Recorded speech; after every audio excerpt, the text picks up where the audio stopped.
ভাবছি এখন থেকে আর রেস্টুরেন্টে যাব না, অন্তত এই আইটেমগুলো খাওয়ার জন্য। কেনই বা যাবো বলেন?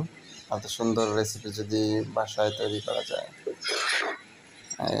Special thanks to my comrade, যে আসলে বাসায় আমাকে এত সুন্দর রেসিপি তৈরি করে দিয়েছে, যেটা আসলে রেস্টুরেন্টের চেয়ে কোনো অংশেই কম নয়। ধীরে ধীরে হয়তো অন্যান্য বিষয়ে অন্যান্য রেসিপিগুলো আমরা শিখে নেব, তখন আর রেস্টুরেন্টে যাওয়ার প্রয়োজন হবে না আশা করি।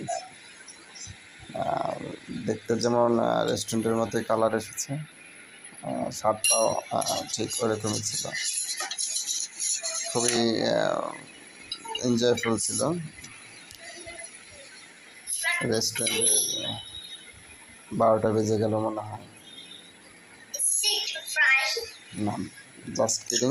বিষয়টা এরকম না যে আমরা চাইলে বাসায় তৈরি করতে পারি, সেক্ষেত্রে আমরা স্বাস্থ্যসম্মত খাবার খেতে পারবো মনে হচ্ছে।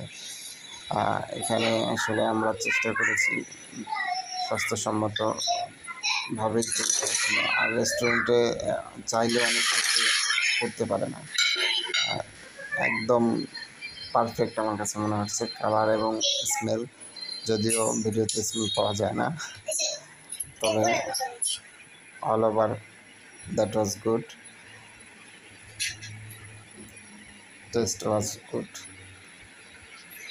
A special thanks my home minister.